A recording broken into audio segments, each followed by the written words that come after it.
silakan kelompok Baik, berikutnya. Bang.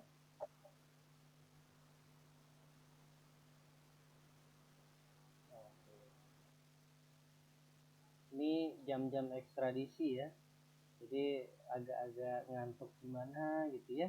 Tapi harus tetap semangat ya, Pak. Udah habis kopi 2 Semangat, gelas. Pak. Semangat Masih pagi. ngantuk, semangat pagi ya. Wah, hebat nih Pak Wika. Emang gitu Pak, jam-jam ini Pak. Apalagi dari pagi ngeliatin laptop atau ngeliatin handphone aja ya. Aduh, pegal juga Iya, mata ya. lumayan, Pak. Lumayan ya. Agak diimbangi Pak matanya, jadi nggak terlalu monoton. Perjuangan, Pak. Perjuangan Perjuangan. dan doa. Wih, Bang Haji dong. Hmm. Oke, silakan kelompok berikutnya. Kelompok 3 ya.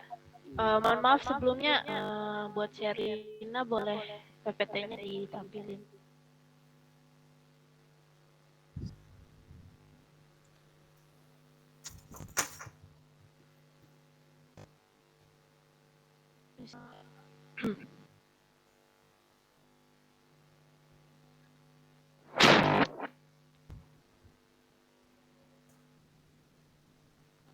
Oke. Sebelum memulai, Bismillahirrahmanirrahim. Assalamualaikum warahmatullahi wabarakatuh. Waalaikumsalam. Waalaikumsalam warahmatullahi wabarakatuh. Jadi, perkenalkan saya Alifa Farhana dari kelompok 3 dan teman-teman saya ada Sherlina, ada Raihan dan Bang Yuliaman. Tapi mohon banget ini Bang Yuliaman sepertinya harusnya presentasi juga, tapi dia berhalangan karena sinyalnya terganggu gitu Pak. Jadi Iya, apa? Lanjut, nggak apa-apa. oke. Jadi materi dari kelompok 3 kali ini itu kita akan membahas soal elastisitas permintaan dan penawaran. Nah, elastisitas permintaan dan waduh, berhenti. Oke.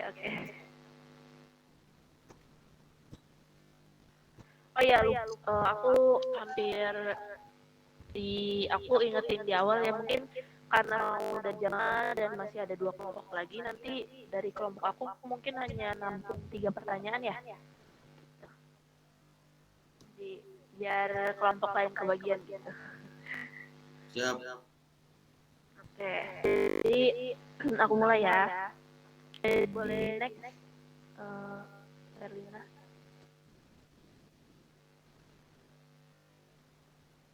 Belum. Nah, sebelum membahas, sebelum mulai masuk ke pembahasan, biasanya kan kalau misalnya kita mau mempelajari sesuatu ya kita harus belajar dulu.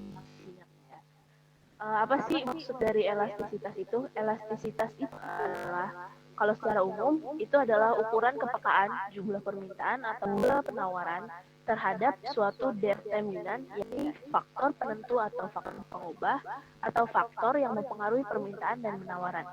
Dengan mengetahui besarnya elastisitas dapat diramalkan perubahan yang akan terjadi di pasar, yaitu bagaimana harga dan jumlah barang yang diperjualbelikan berubah apabila terjadi perubahan dalam permintaan dan penawaran. Lalu di elastisitas sendiri itu ada elastisitas permintaan dan penawaran. Kalau elastisitas permintaan itu adalah tingkat perubahan permintaan terhadap barang atau jasa yang diakibatkan adanya perubahan harga barang atau jasa tersebut. Kalau elastisitas penawaran adalah istilah dalam dunia ekonomi untuk mendefinisikan pengaruh terhadap besar atau kecilnya level kepekaan perubahan jumlah barang yang ditawarkan terhadap adanya perubahan harga dari barang tersebut. Lalu ini ada pembahasan mengenai jenis-jenis elastisitas permintaan. Materi ini mungkin akan dilatih oleh teman saya yang lain ya. Ya, terima kasih Mbak Al. Saya akan melanjutkan jenis elastisitas. Ya, elastisitas permintaan dan penawaran itu sama-sama ada 5. Yang pertama ada elastis, 2 inelastis, 3 elastis uniter, 4 elastis sempurna, dan 5 inelastis sempurna. Sebelum ke penawaran, saya akan sedikit menjelaskan tentang elastis. Elastis adalah jika presentasi perubahan jumlah barang yang diminta lebih besar daripada presentasi perubahan harga atau jika nilai koefisien lebih dari 1. Biasanya terdapat pada barang-barang yang memiliki tingkat substitusi banyak seperti pada barang elektronik, televisi, dan telepon seluler. Yang kedua ada inelastis. Inelastis adalah jika presentasi perubahan jumlah barang yang diminta lebih kecil daripada presentasi perubahan harga. Nilainya kurang dari 1. Ini adalah kebalikan dari elastis tadi ya.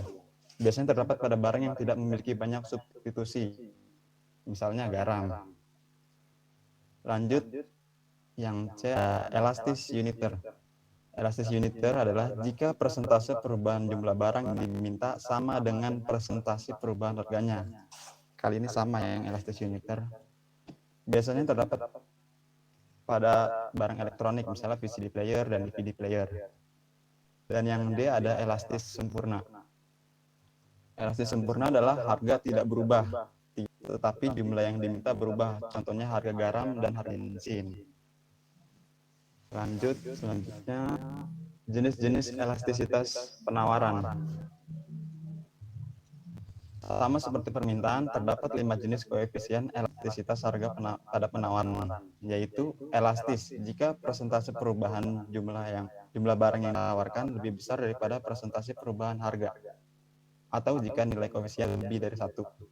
Yang kedua, inelastis jika persentase perubahan jumlah barang yang ditawarkan lebih kecil daripada persentase perubahan harganya. Nilai koefisien ini kurang dari 1, kebalikan dari elastis tersebut.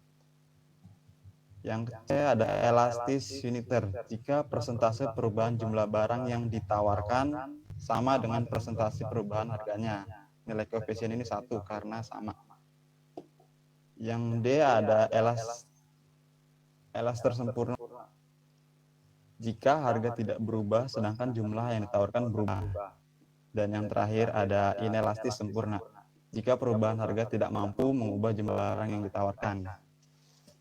Mungkin itu sedikit yang bisa saya jelaskan dari jenis elastisitas. Selanjutnya akan dilanjutkan oleh saudari Sherlina tentang faktor-faktor yang mempengaruhi elastisitas permintaan dan penawaran.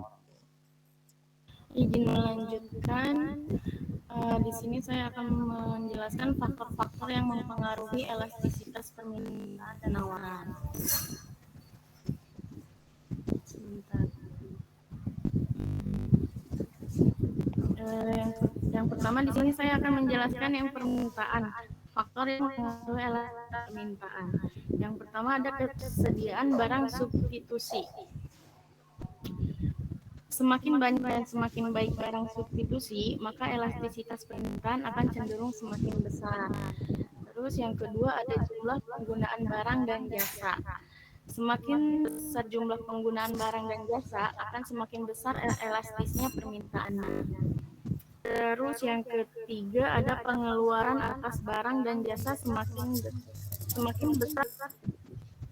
besar persentase pendapatan yang digunakan untuk pengeluaran barang dan jasa, maka elastisitas cenderung semakin besar. Terus yang keempat ada intensitas kebutuhan. Jika kebutuhan akan suatu barang dan jasa sangat besar, kenaikan harga sedikit sekali mengaruhnya terhadap permintaan. Terus yang kelima ada masa penyesuaian. Semakin lama periode yang diperlukan bagi penyesuaian jumlah barang dan jasa yang diminta, maka permintaannya cenderung semakin elastis. Hal ini disebabkan karena konsumen memerlukan waktu untuk mempelajari pergerakan harga-harga baru. Nah, yang terakhir ada pendapatan konsumen.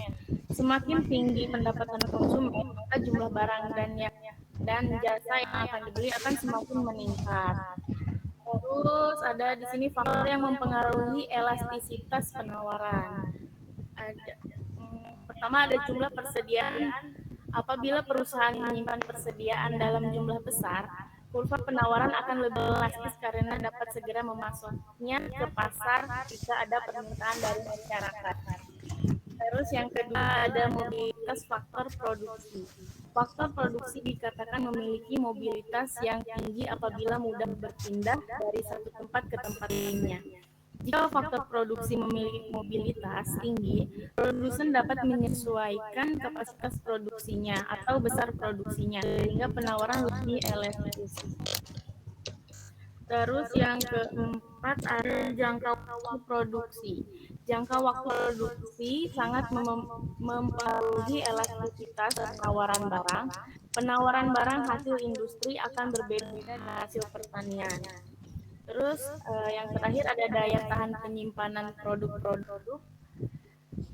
produk-produk yang memiliki daya tahan lebih singkat seperti makanan hasil pertanian umumnya lebih inelastis. Akan tetapi produk dengan daya tahan lebih seperti kulkas, mesin jahit, kompor gas cenderung lebih elastis. Cukup dilanjut lagi oleh Alif. Oke, terima kasih Sherlina sama Saudara Rehan. Yang terakhir kita masuk ke rumus elastisitas permintaan dan rumus dan penghitungan elastisitas penawaran. Rumusnya ini bisa Sherlina boleh minta di slide. Oke.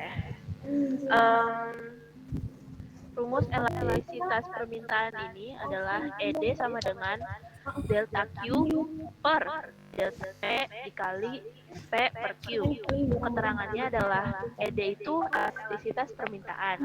Kalau delta Q merupakan jumlah permintaan. Kalau misalnya delta P itu perubahan harga, P itu harga mula-mula, dan Q jumlah permintaan awal.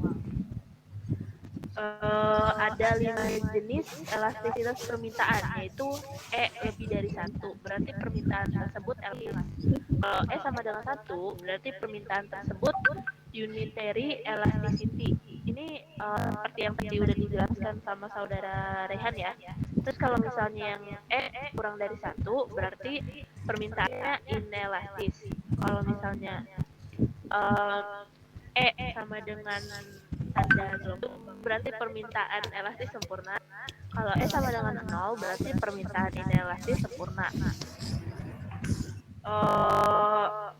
Penghitungan, kalau untuk penghitungan elastis penawaran itu bisa digunakan rumus sama seperti yang tadi disebutkan ya, dan penjelasannya kurang lebih juga sama. Gitu teman-teman. Mungkin kalau misalnya emang ada yang dibingungin bisa langsung bertanya gitu teman-teman, dengarnya lebih detailnya gitu, karena emang ini yang kami jelaskan kurang lebih ini kayak penjelasan definisi secara umumnya. Jadi kalau misalnya ada yang ingin ditanya secara mendetail bisa dipertanyakan. Silakan yang ingin bertanya, kami menerima 3 pertanyaan. Izin bertanya, Alifah. Oh iya, boleh. Silakan.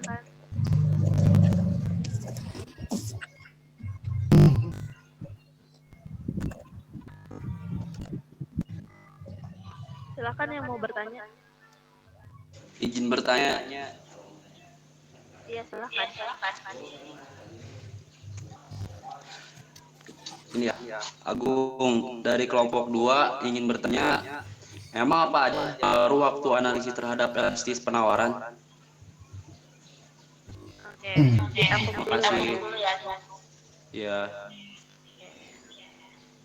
Selanjutnya pertanyaan yang kedua. Inka. Boleh. Izin bertanya, saya Inka dari kelompok 6. Pertanyaannya itu, Mengapa setiap perusahaan selalu menerapkan elastisitas permintaan dan penawaran dalam kehidupan sehari-hari? Paham nggak? Gimana bisa diulangi? Jadi, mengapa setiap perusahaan selalu menerapkan elastisitas permintaan dan penawaran dalam kehidupan sehari-hari? Jelas? Oke, Halo, terima kasih. Boleh satu lagi ya.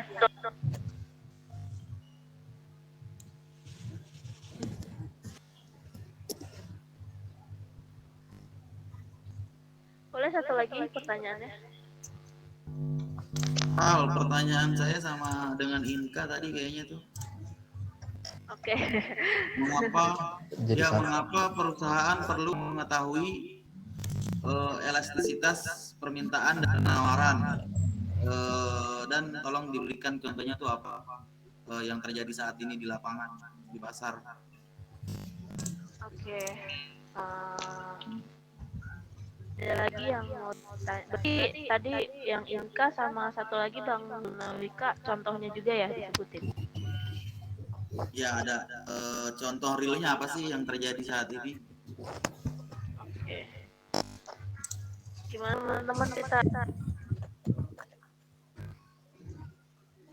Terima kasih.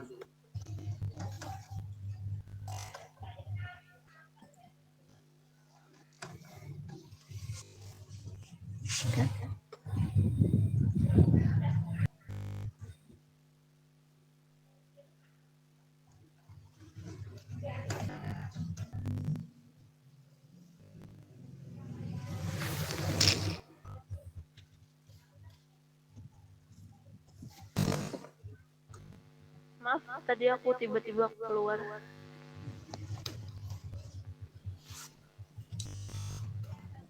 Oke. Tadi pertanyaannya Yang dari Agung ini ya. Izin menjawab saya. Ya, baik. Pertanyaannya emang pengaruh analisis terhadap elastisitas penawaran, betul gitu. Betul.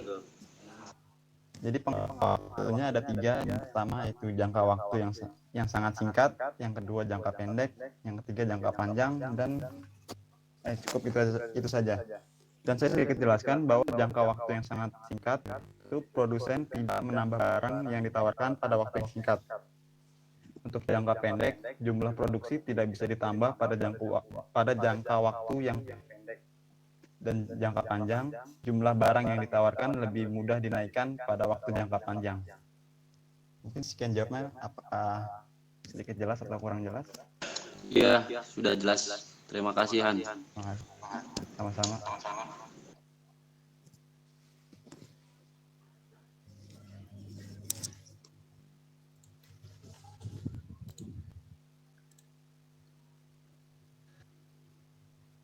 Oke, yang dari Inka sama Bang Wika ya?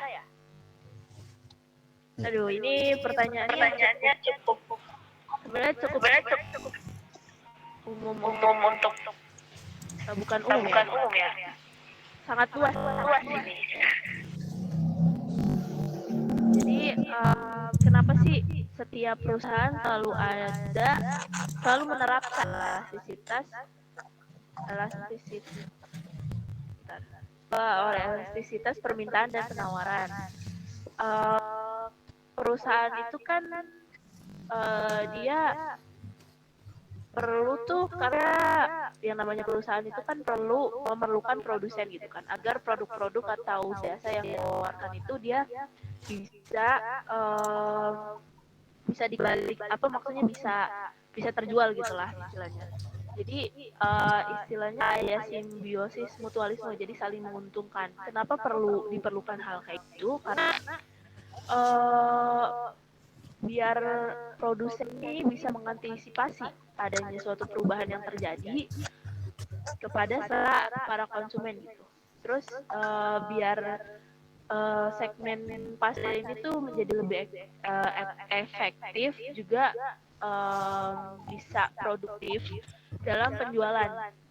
Nah, dengan produsen mengetahui hal ini, maka produsen dapat melakukan kayak penyesuaian produk lah, penyesuaian produk serta meningkatkan efektivitas dan produktivitas yang tadi saya jelasin. Kalau misalnya ada penurunan kepada permintaan konsumen. Contoh kasusnya itu gimana ya?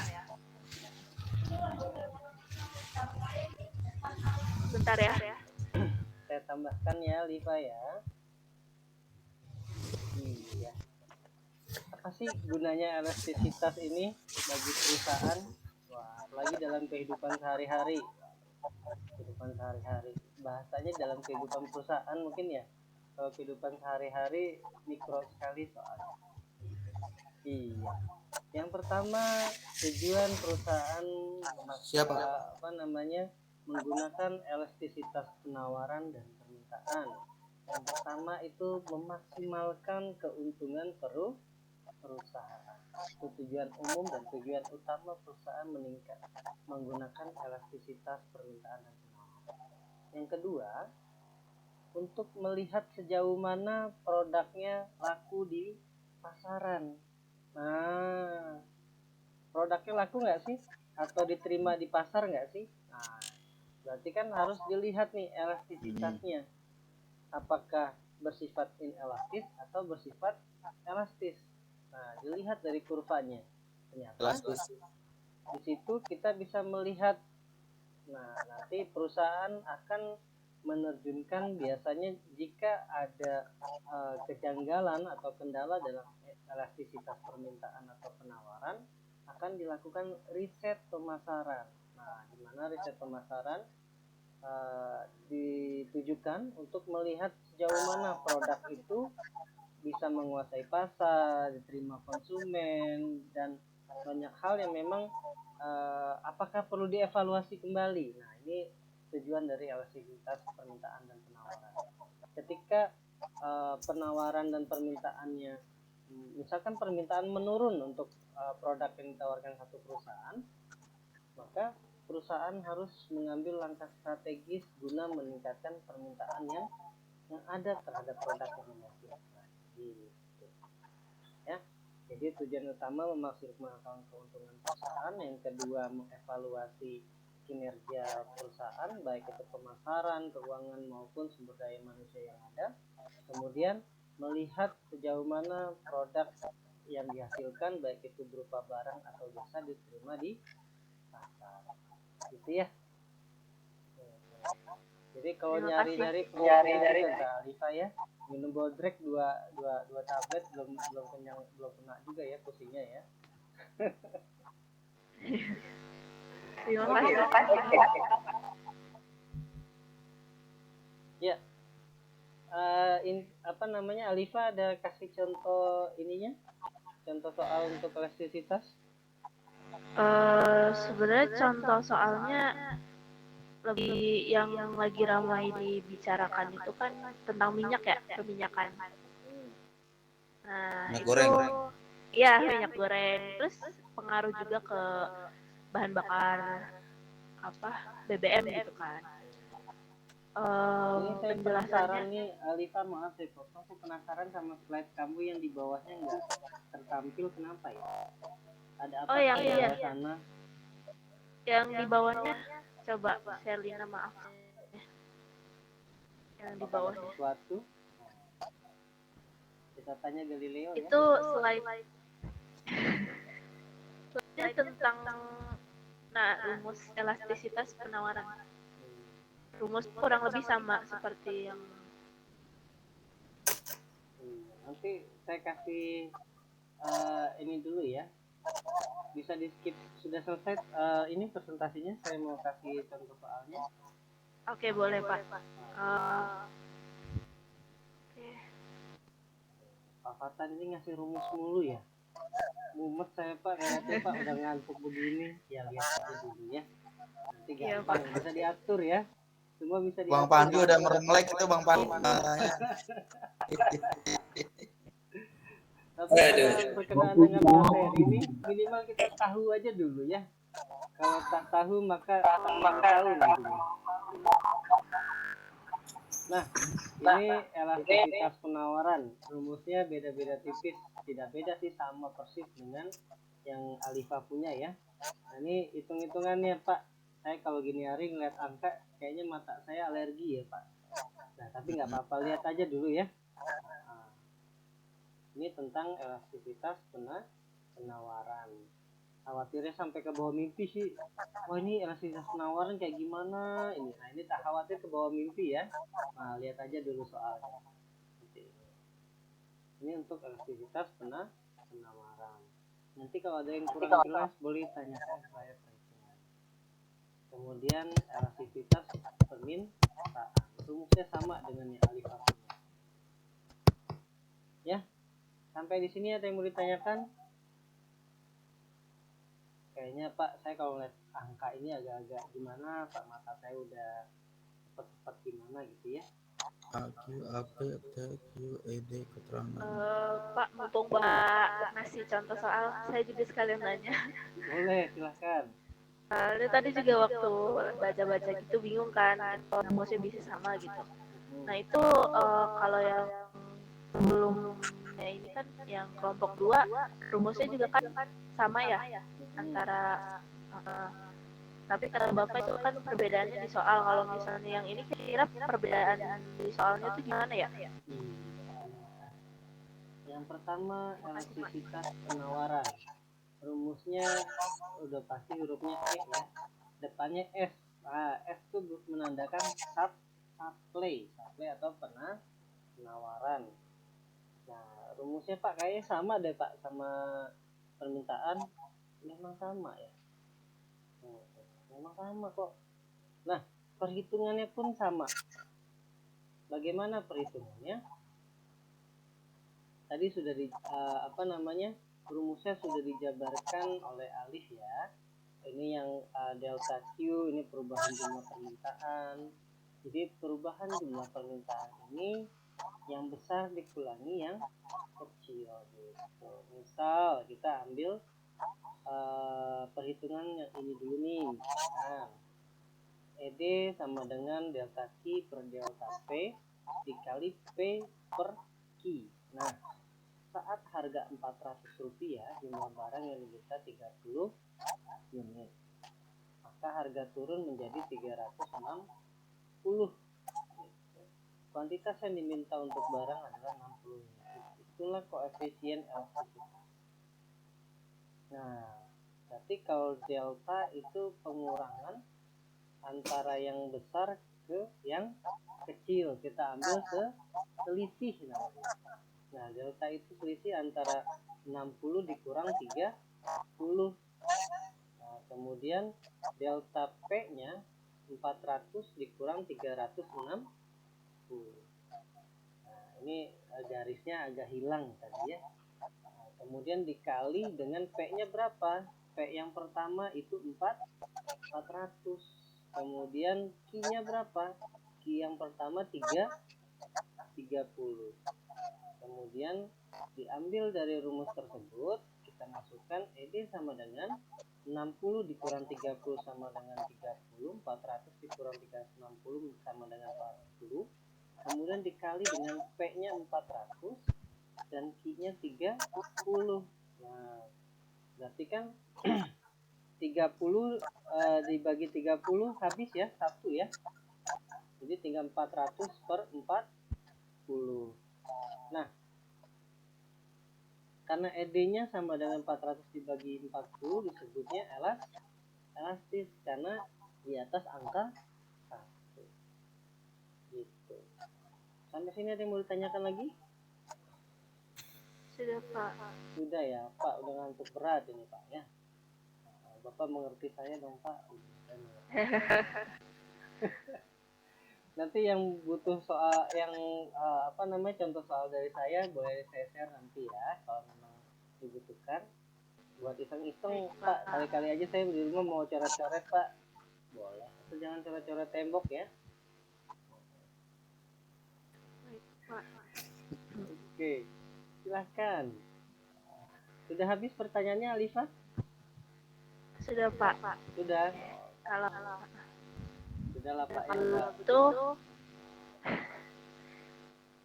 Kalau begitu, terima kasih teman-teman dan Pak Fatan Arif sudah mendengarkan presentasi saya dengan teman-teman dan terima kasih juga atas koreksinya Pak. Semoga teman-teman bisa paham dengan penjelasan saya dan teman-teman yang lain, ikut dibantu dengan Pak Fatan dan semoga ilmunya menjadi berguna di kehidupan teman-teman sekalian. Amin. Amin. Amin ya rabbal alamin. Amin. Ya Rabbal Alamin. Alhamdulillah. Saya perwakilan dari kelompok 3, izin pamit mengundurkan diri. Ya, wassalamualaikum warahmatullahi